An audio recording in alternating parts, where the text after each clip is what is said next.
What if the silence you heard was never peace? What if it was only the sound of something worse preparing its entrance? If you still believe the world needs people who ask hard questions, then act on that belief right now. Hit the like button so this reaches more eyes. Subscribe so you do not miss what breaks next. And share this with someone who thinks the news is too complicated to understand, because it is not complicated, it is being hidden in plain sight. The morning of July 27th began with reports that should have shattered any remaining illusion of calm.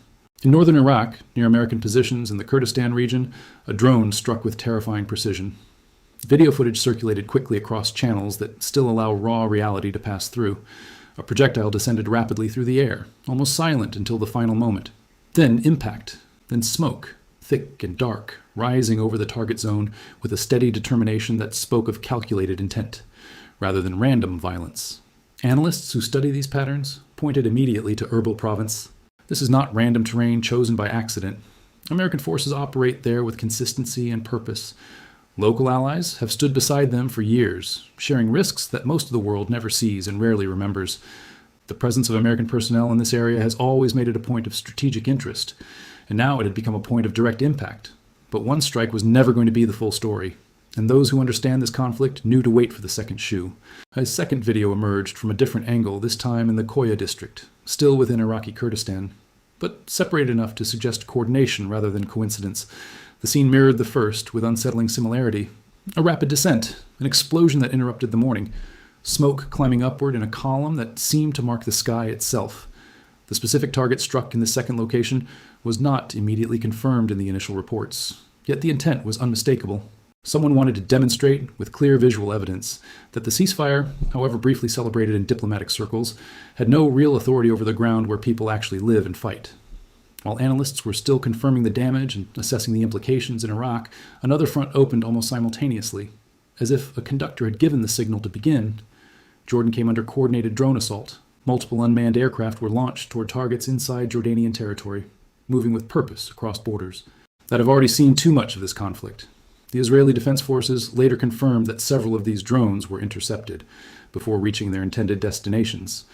This interception mattered deeply, not merely because of the failed strikes, but because of Jordan's repeated and painful exposure in this broader war.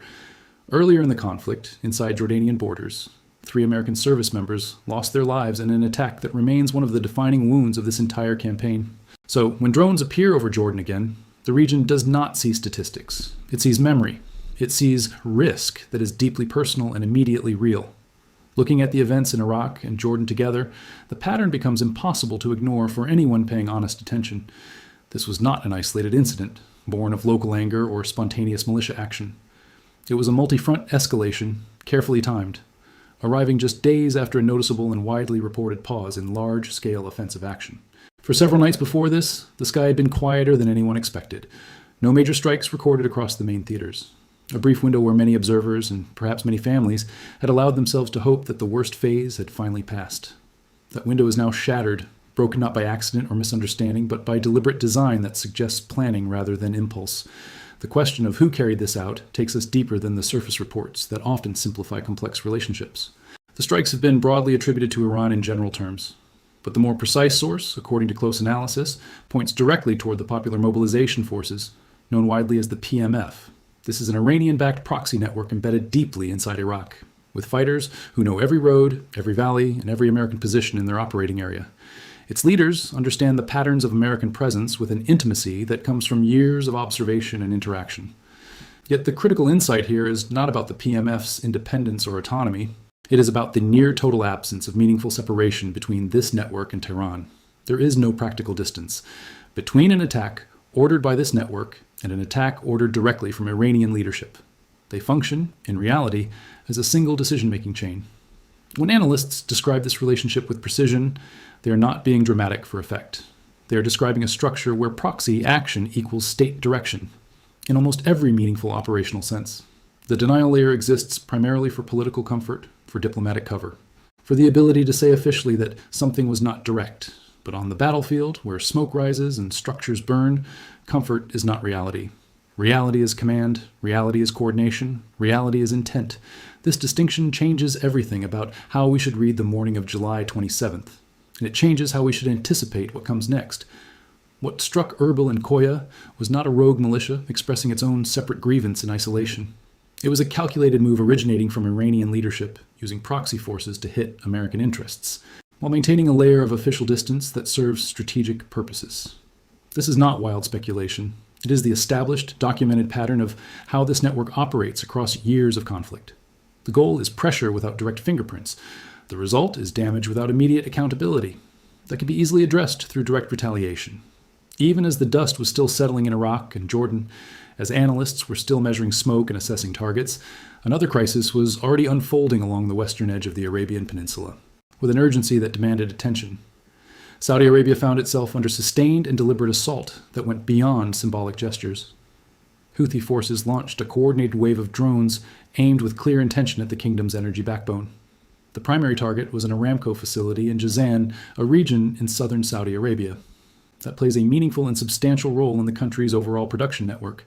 This is not a minor installation in an empty area. It is part of the machinery that supports not only Saudi stability, but global energy flows. Footage that emerged from the scene showed thick plumes of smoke rising high into the sky, visible from considerable distances, and impossible to dismiss as minor. The images were not ambiguous in their message. Something serious was burning, and it was burning because someone wanted it to. Later, satellite imagery provided clear and undeniable confirmation of the physical reality. Behind the smoke, the damage was real, significant, and sustained. 2 large oil storage tanks had been struck. In what was described by multiple sources as a combined missile and drone attack, the fires that followed were substantial, requiring real time, real resources, and real risk to bring under meaningful control. For a facility of that size, strategic importance, and economic role, losing storage capacity does not stay local to one region or one country. The consequences ripple outward through international markets, through supply agreements that affect nations far away, and through the quiet but powerful machinery of global trade that most people never see until it breaks. But this was not a single night's violence, and anyone who thought it was had not been watching closely enough. Saudi Arabia has now endured repeated attacks over several consecutive days. The Houthis have maintained near constant pressure on the kingdom's energy assets, returning with persistence that suggests a campaign rather than a reaction. Ships associated with Saudi interests have also come under fire during this same period, extending the conflict from land to sea, with a coherence that reveals planning. This suggests something far broader and more dangerous than isolated strikes on individual facilities. It points to a coordinated campaign that targets both physical infrastructure and the maritime routes that make that infrastructure valuable. The kingdom is not just being hit in random locations. It is being squeezed from multiple directions with a strategy that understands economics as well as geography. At this point, I want to ask you to stay with me in a different way. We have covered strikes, networks, and burning facilities. If this has changed how you see these headlines, then make it count. Press like right now. Subscribe so you stay with this story as it develops. And tell me in the comments which part of this crisis worries you most. Not for numbers, for truth. Because we are building something here that does not depend on algorithms alone. It depends on people who care enough to stay awake. The contrast with American behavior during this same window is striking. And it is a contrast that should concern anyone who values stability over hesitation. The United States has not conducted a major offensive strike since the previous Thursday. Friday passed without military action from Washington. Saturday came and went in relative quiet from American forces. Sunday followed the exact same pattern. Despite this extended and noticeable pause, the Houthis have shown absolutely no sign of slowing, adjusting, or reconsidering. Their attacks have continued without interruption, growing in confidence rather than diminishing. The pressure on Saudi interests has not eased. If anything, the absence of American response has encouraged it to intensify. That reality forces an uncomfortable but necessary question into the open, one that analysts and observers are now asking directly. If one side holds back repeatedly, maintaining a posture of caution or delay, and the other side continues to strike with growing confidence. In expanding targets, what message does that send about strength, about resolve, about the future? Many observers are asking this openly now, not out of a desire for war, but out of a need to understand why escalation is being permitted to grow. The pressure is not theoretical. It is visible in burning facilities that produce energy for the world. It is visible in intercepted drones over Jordan, where American lives have already been lost. It is visible in shipping lanes growing emptier by the day, in insurance premiums rising, and markets beginning to tremble with anticipation of what sustained closure might mean. The crisis deepened further and became more strategically complex when Houthi officials made a major announcement. That changed the shape of the conflict. They declared that the Bab al-Mandeb Strait, the critical passage connecting the Red Sea to the Gulf of Aden, was fully and officially closed to Saudi Arabia. This announcement arrived on the same morning as the reports from Jazan, linking the burning facility to the sealed waterway in a single strategic statement. It was not a coincidence in timing. It was a pairing of actions designed to work together. Strike the production site on land. Close the passage that moves the production to market. To understand why this pairing is so significant, you must see the full map with all its connections visible. The Strait of Hormuz was already closed. It had been for an extended stretch of this conflict, remaining one of the most serious disruptions to global energy flow in recent memory. Iranian officials had been completely unambiguous in their statements. The strait was shut, and it remained shut. Any conversations about its status were strictly limited to discussions between Iran and Oman, conducted on terms that excluded direct American involvement. According to Iranian spokespeople, these talks had nothing whatsoever to do with the U.S. Regardless of speculation in Western media suggesting otherwise, Iran went further, delivering a message that should have ended false hope. About quick diplomacy, they stated clearly and repeatedly that reports of negotiations with Washington should not be taken seriously. They described such reports as pure media speculation rather than fact. This was not a soft rejection or a temporary delay in talks. It was a firm public dismissal of dialogue as a current option. Now, with Bab al-Mandeb added to Hormuz, Saudi Arabia faces restricted access on two major fronts simultaneously, two of the world's most critical maritime choke points, both effectively sealed at the same moment, both affecting the same kingdom's ability to move goods and maintain economic stability. The implications reach far beyond the immediate region, touching every nation that depends on energy markets and global shipping. The practical effects are already visible in hard numbers, not just in diplomatic statements. Traffic through Bab al-Mandeb has fallen sharply since the Houthi attacks on Saudi Red Sea facilities began. On recent counts, only 11 commodity vessels completed the crossing in a single day. That figure represents the lowest daily total recorded in months, a collapse so dramatic that it cannot be ignored or explained away.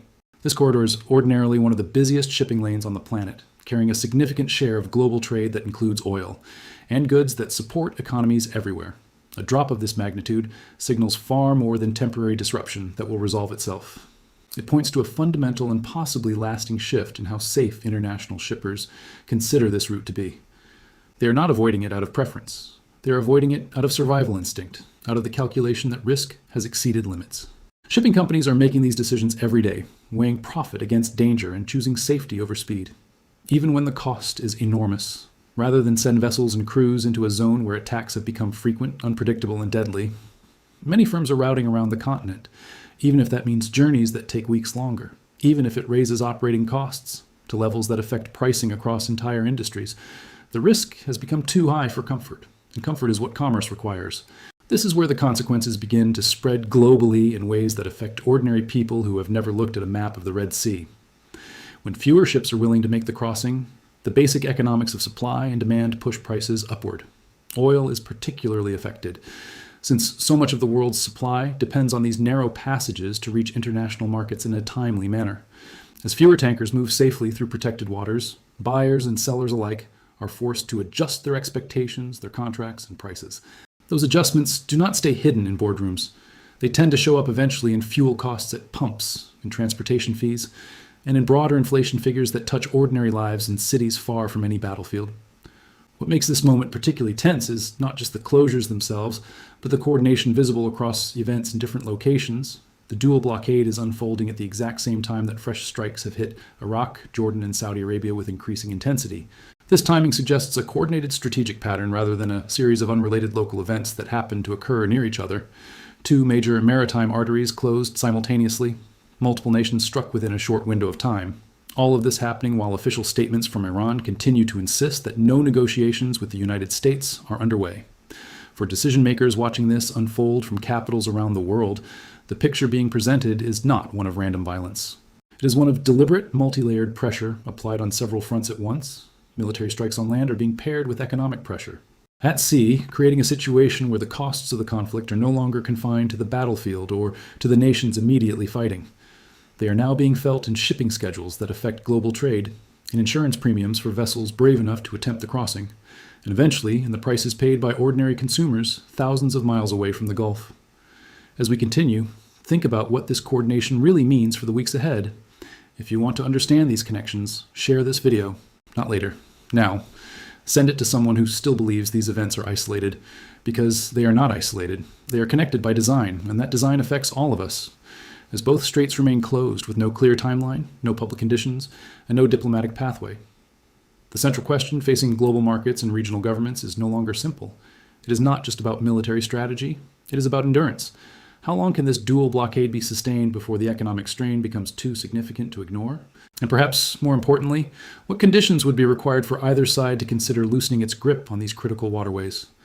While these disruptions mounted and markets adjusted, there were growing signs that the United States was preparing for something larger. Refueling tankers and supply aircraft have continued arriving in the region in growing numbers, visible to anyone tracking military logistics.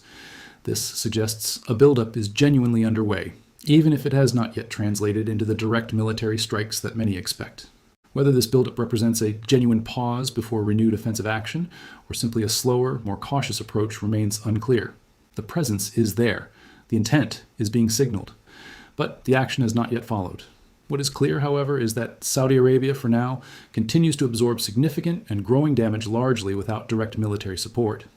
The kingdom's facilities burn under repeated strikes. Its shipping access is restricted by official declarations. Its security is tested daily by drones that keep coming. And the response from allied forces has been measured, careful, and noticeably delayed.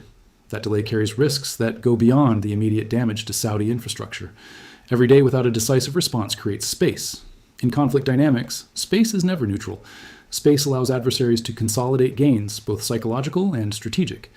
Every strike that goes unanswered for an extended period reinforces a dangerous belief that escalation carries manageable or acceptable cost. Every closed strait that remains unchallenged adds another layer of economic pressure to a global system already showing signs of stress. The message being sent is not one of patience for peace, it is one of permission for continuation. But even as these external fronts dominate headlines, something equally significant is stirring inside Iran itself. Iran announced that it was actively considering strikes against Ukraine. This development represented a genuine expansion of the conflict. It followed a specific event, a Ukrainian attack on an Iranian commercial vessel. That vessel had reportedly been transporting weapons for Russia, playing a role in the broader Eastern European conflict.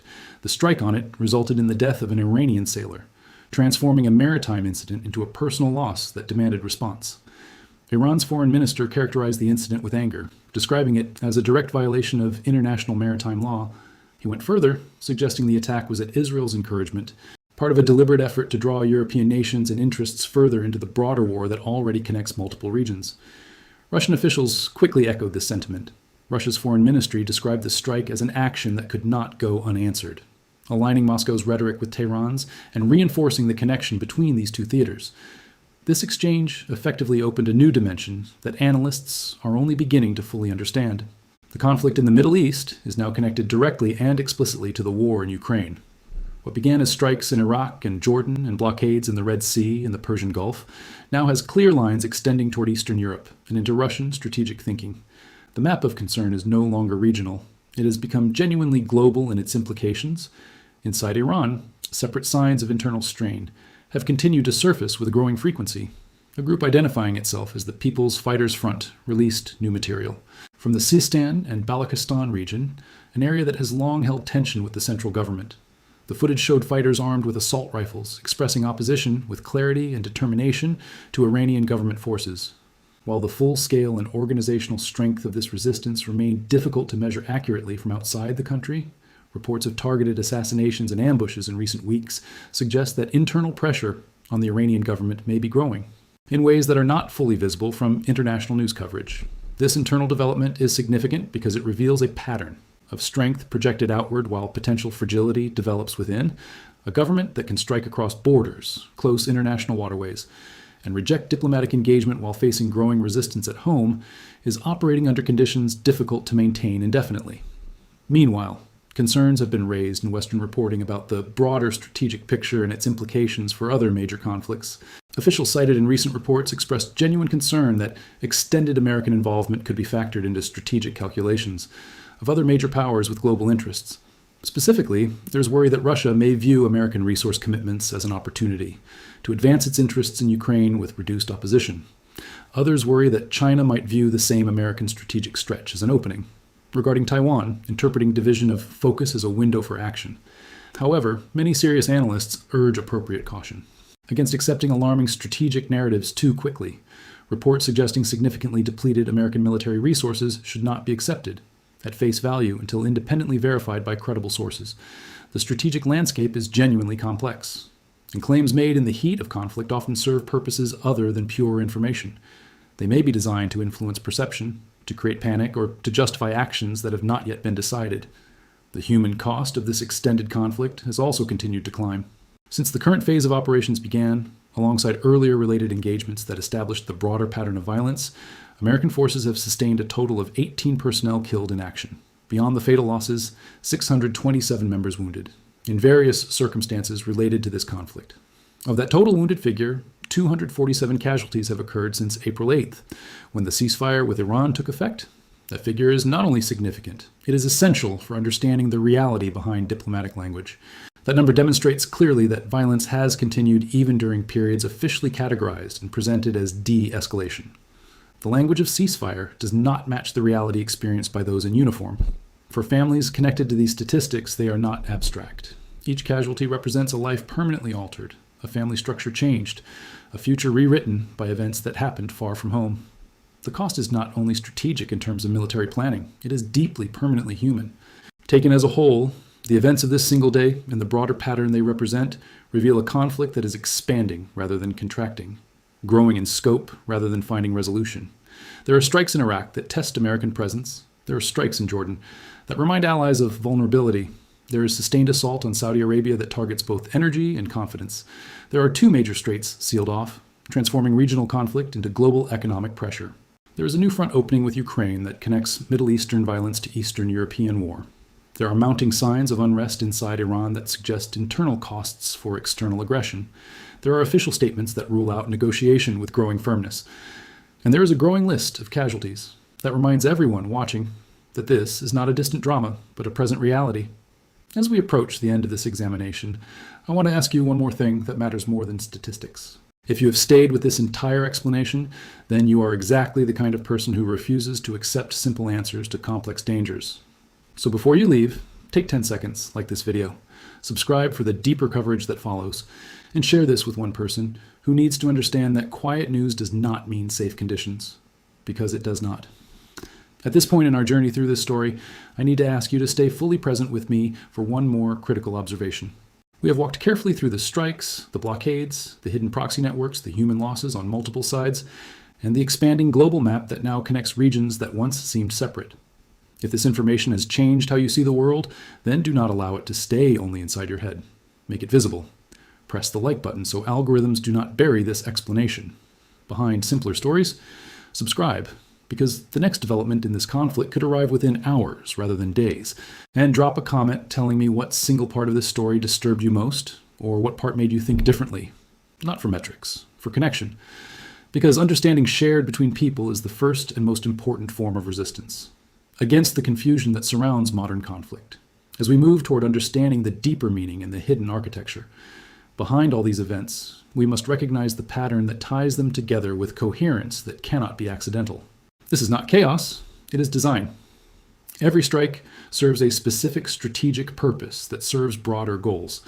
The proxy strikes in Iraq maintain a layer of deniability while testing American response times, political will, and the willingness of local allies. The Jordan assault reminds neighboring partners that physical proximity to American forces does not guarantee protection from regional violence. The Saudi strikes hit both physical infrastructure and economic confidence, damaging capacity while demonstrating vulnerability. The Strait closures transform direct military action into sustained, long-term economic pressure that affects the entire global system. And the firm, repeated rejection of diplomatic talks sends one unmistakable message that should not be ignored. The leadership directing this expansion believes with growing confidence that time, pressure, and endurance work in their favor. That belief is what makes this moment genuinely dangerous, not just for the region, but for international stability. When one side genuinely believes it can win or advance its position by expanding the conflict rather than negotiating its end. Conflicts of this type rarely shrink on their own. They do not resolve through hope. They require either overwhelming counterpressure that changes the cost-benefit calculation or internal collapse that removes capacity. At present, neither of those outcomes looks certain or immediate. The American buildup suggests serious preparation, but not yet decisive action. The Saudi defense continues with determination, but largely without the direct Allied military intervention that might alter the course. The straits remain closed without challenge. The proxy networks stay active and growing. The diplomatic doors remain firmly shut. And new fronts continue to emerge with regularity. We must also understand what the prolonged silence from American operations truly means. The absence of major strikes for multiple consecutive days is not neutrality. In the dynamics of modern conflict, delay always carries meaning. And that meaning is interpreted by all sides. It creates space. And space in conflict is never empty or harmless. It allows adversaries to test boundaries, to expand operations, to consolidate psychological and strategic gains. Every day that passes without a clear response allows attacking forces to grow more confident that their strategy is working. Every unanswered strike reinforces the dangerous calculation that aggression carries manageable cost. Every closed strait that remains unchallenged adds another layer of economic pressure to a global system already showing signs of stress. That is the psychology at play right now, operating beneath the surface of news reports. Not just missiles moving through air, but belief moving through decision-making rooms. The belief that sustained pressure works. The belief that hesitation can be exploited. The belief that the world's economic dependency on these specific shipping lanes can be used as leverage rather than protected infrastructure. Looking ahead with honesty, the conditions for further escalation are not just present, they are established and visible. The forces are positioned across multiple countries. The straits are sealed with official declarations. The proxy networks are active. The diplomatic channels are closed with explicit rejection. The economic pressure is building with measurable impact. The casualties are accumulating with real human cost. And the strategic map is expanding to include connections not active months before. The ending of this particular chapter has not been written by anyone, but the direction is visible to anyone who studies the pattern. The conflict is not contracting toward resolution. It is widening in scope, deepening in complexity, and extending in duration. The question facing every government involved is no longer whether this conflict will continue. It is how many additional fronts will open, how many more economies will be affected, and how long the world will wait before the cost of inaction exceeds the risk of response. That is the reality of this moment. Not comfort, not simplicity, not the easy narrative of a ceasefire holding, but a clear, difficult, and honest picture of where we stand and where the momentum appears to be leading. Before this story closes, I want you to hold one final image in your mind, not because it is dramatic, but because it is true. It is not the smoke over Jazan, though that smoke is real and rising. It is not the data showing empty shipping lanes, though those numbers are accurate and alarming. It is not the diplomatic statements refusing talks, though those words carry weight. It is the idea that behind every strategic move, behind every drone launched and every strait closed, there are human beings making choices that will affect millions of lives they will never meet, never see, and never be asked to answer for. Some of those people seek genuine stability for their nations and regions. Others seek dominance and control regardless of the cost. And the rest of us, watching from distance or living within range, are left to understand the difference clearly before it shapes our future. If this story has reached you with the clarity it deserves, then carry it with real intention. Share it with someone who needs to understand that the world is more connected than headlines suggest. Subscribe so you remain informed as this develops, because the next development could change the strategic picture within a single day. And remember, always, that the loudest voices are not truest. The truth often arrives quietly, in footage from distant districts that most cameras miss, in shipping data that no one celebrates. It's in the silence between strikes that hides planning rather than peace. The morning of July 27th was not an accident of timing, or a spontaneous explosion of local anger. It was a message delivered through smoke, through drone flight paths, through official statements, and through the deliberate closing of waters that the world depends upon. And that message continues to be delivered, strike by strike, closure by closure, statement by statement, as we watch and wait and seek to understand. We will continue to follow it. We will continue to explain it with the patience it requires. And we will continue to ask the questions that others avoid, because they are difficult or uncomfortable. Thank you for giving this story your complete attention from the first question to final observation. Stay alert, stay questioning, and do not assume that quiet skies or silent news cycles mean peaceful intentions have arrived. The storm is not over. It has only changed direction, expanded its reach, and found new ways to touch the world. We will be here when the next shift comes,